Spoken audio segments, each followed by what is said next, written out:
And we're going to go through, we've got send 3 up, so I'm going to flip that in.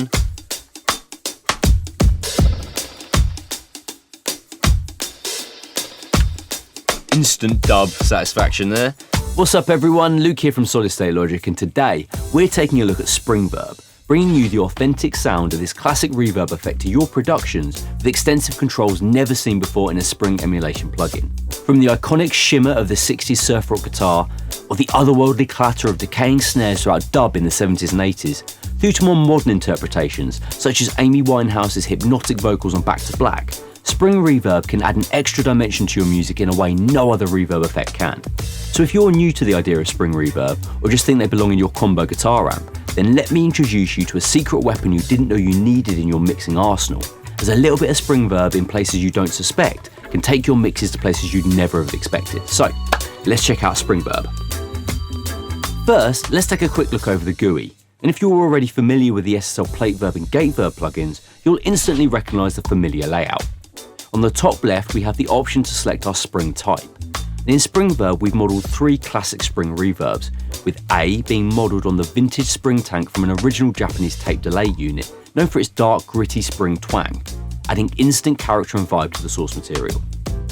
Next, Type B models another vintage Japanese unit, this time an 80s 1U stereo rack processor, known for its distinctively clean tone and ability to impart a halo of depth wholly different than the digital reverbs of the time. And our final model, we've got a valve-driven tone of a 70s American tube Spring reverb, a favourite of dub pioneers Lee Scratch Perry and King Tubby, imparting the characteristic metallic twang that became a cornerstone of the genre and remains an enigmatic effect that can be heard across countless records, not only in reggae, but in all music inspired by sound system culture. Moving across to the Spring Selector, this allows you to blend seamlessly between 1 and 3 springs, as displayed in the centre screen, moving from a sparse metallic tone to a more expansive reverberant space, giving each model a plethora of tonal shading to dial in the vibe. Top centre then is the time control, where in free mode moves between 1 to 30,000 milliseconds, or in sync mode locks the time to a tempo-derived fraction. But notice the LED light, where if the sync division falls out of the range of the free reverb time, will be locked to a minimum or maximum of the reverb range. Across then we move to the tension control, a unique feature that allows you to bend time and space in real time, where the tension control literally tensions the spring's response to the input signal, generating a shift in pitch and time when modulated, or allows a fixed voicing control for the reverb. Then finally on the far top right we have the width control, allowing us to move the reverb to mono when turned anti-clockwise, remaining true stereo at 12 o'clock, and then when turned clockwise adds additional side information for more expansive reverb effects. Then moving slightly down we come to these 2 buttons labelled freeze and kill. Now, these buttons can lead to some very dramatic effects processing, where when we hit freeze, the current source is held in the reverb tank, infinitely sustaining, with the sound frozen in time. Now this can be useful for creating interesting pad effects when we introduce the fact that modulating the spring count and tension leads to all manner of potential sound design applications. Now moving across the bottom, starting on the left, we have the input gain along with pre-delay and sync controls. Similar to the reverb time sync, we dial in the pre-delay in free time from 0 to 250 milliseconds, or we can lock the sync to a tempo-derived division, giving us a rhythmic control of the pre-delay. Excellent for letting drum transients sing through before the reverb effect begins.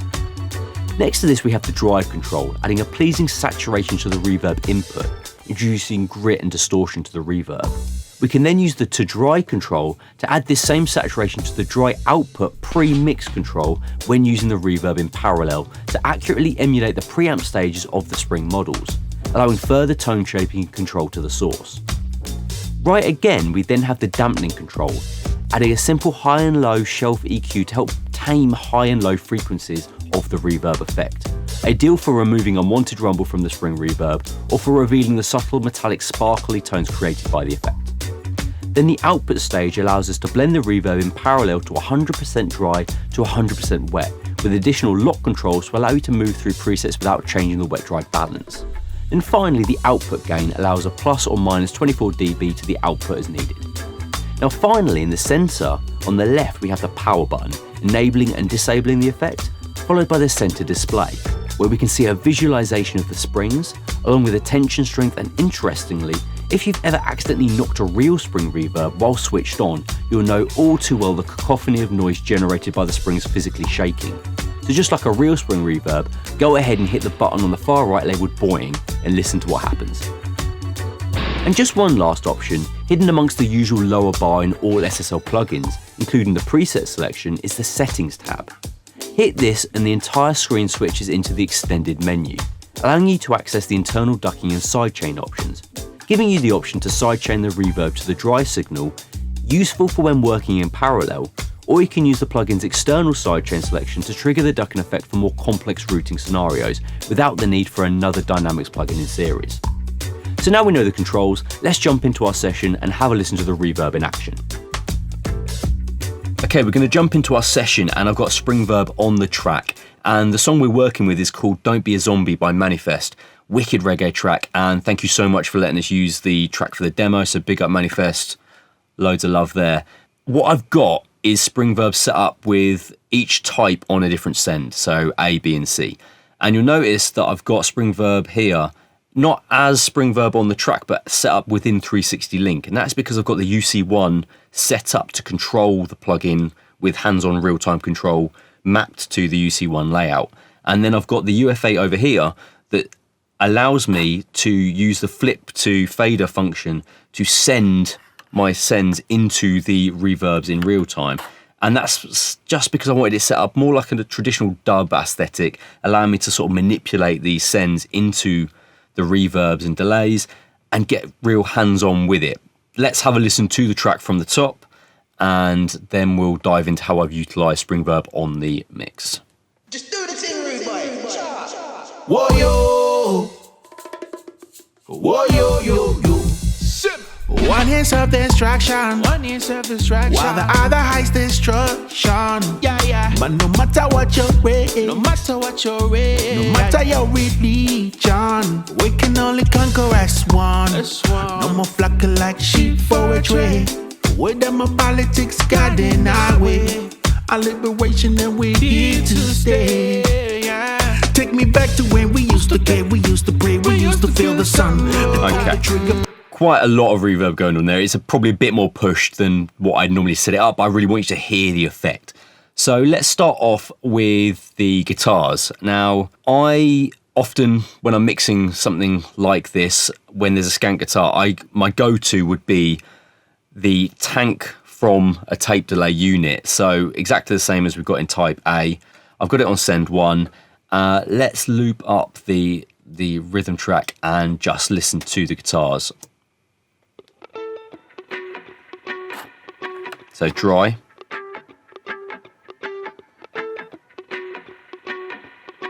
Get an instant vibe just straight away just by throwing that in. So let's start playing with the controls. We're on type A, so I've got my controls there, and let's bring this down to 1 spring for now. And let's just move that tension halfway up. And we're going to take that time and make it free time. So slow time. Let's get a little bit, almost like a very short slapback delay. Now as we expand that, you obviously start to get a very repeated sound, but because it's quite the spring can only sort of generate so much reverberation, it starts to sort of get like an extended slapback. So what we can do if we do want that decayed sound is start to bring these springs in and then play with this tension control. You get, it's not a plate sound, but it's a little bit more of a glowing effect rather than more like a stripped back delay effect. Take it down to 1. And immediately that is just adding a vibe to the guitars.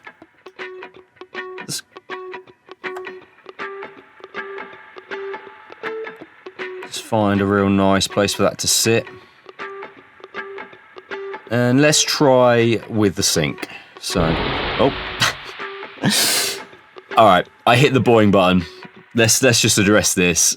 Anyone that's ever used a real spring tank, when you've got some signal input going in, you knock it, that's what happens, right? If you accidentally hit the springs, it makes a sound, and I hit the spring, I hit the boing button.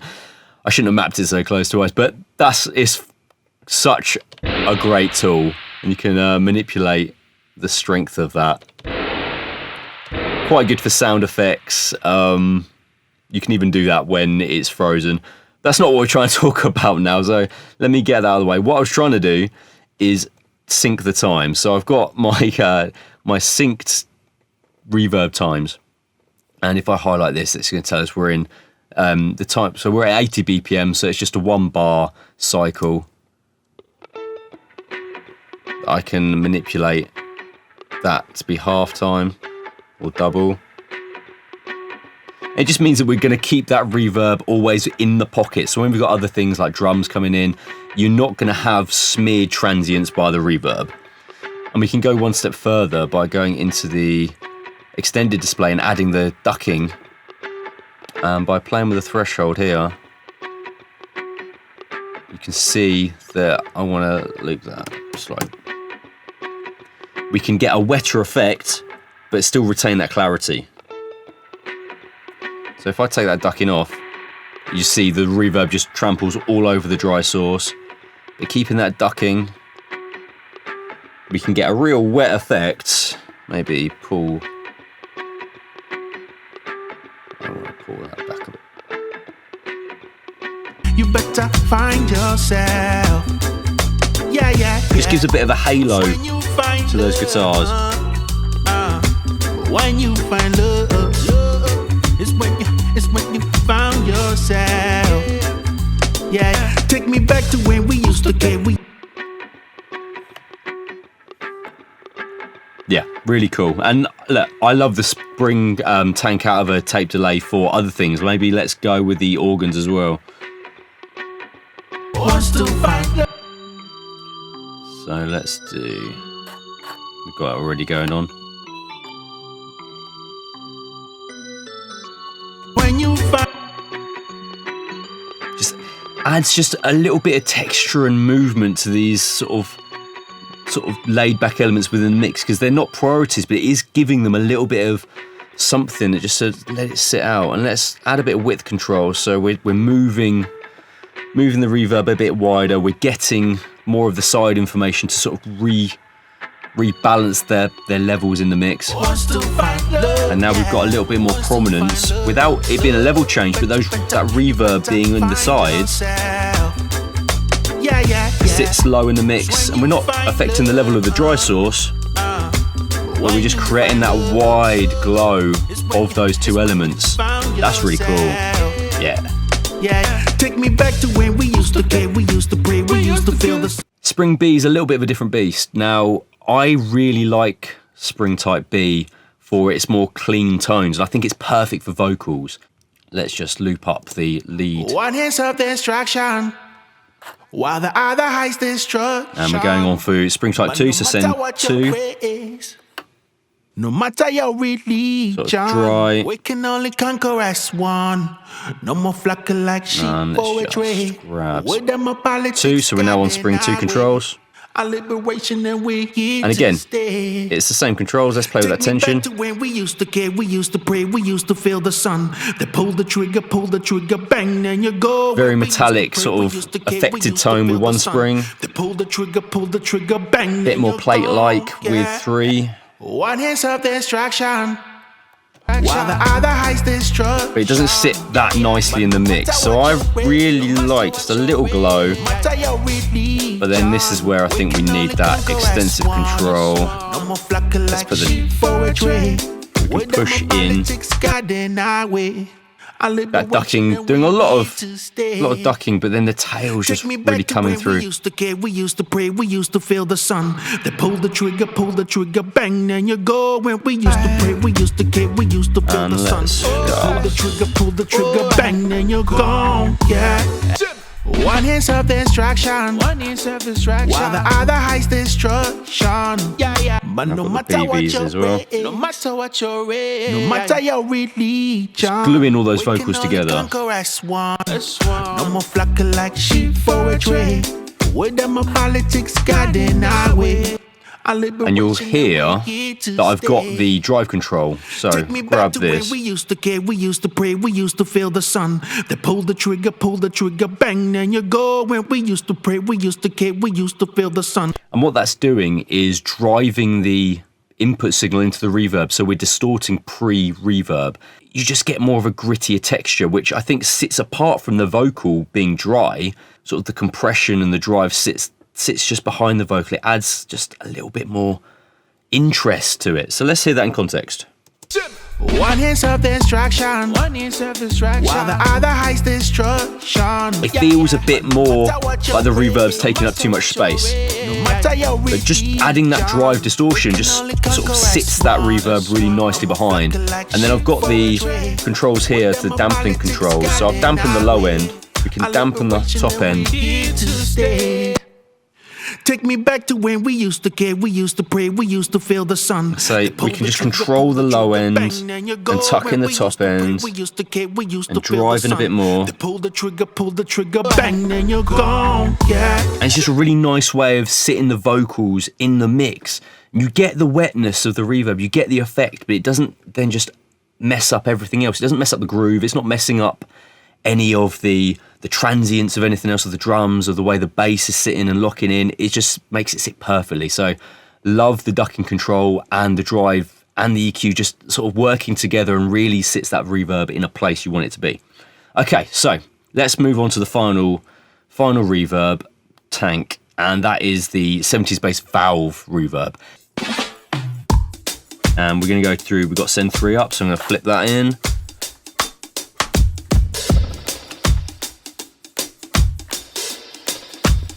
Instant dub satisfaction there.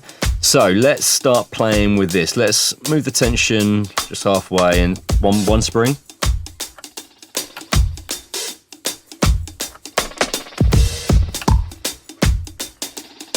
And this is where the sends on faders is just perfect, because I can replay with the throws.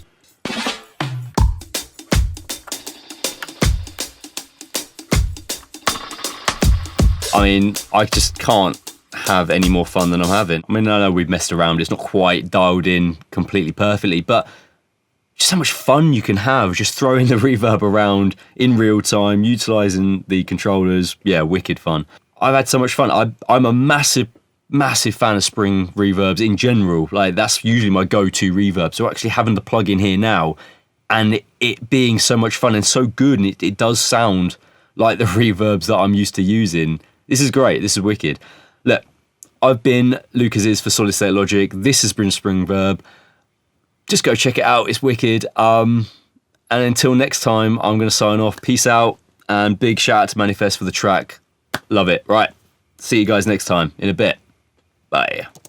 One is self-destruction, while the other hides destruction. Yeah. But no matter what your race, no matter your religion.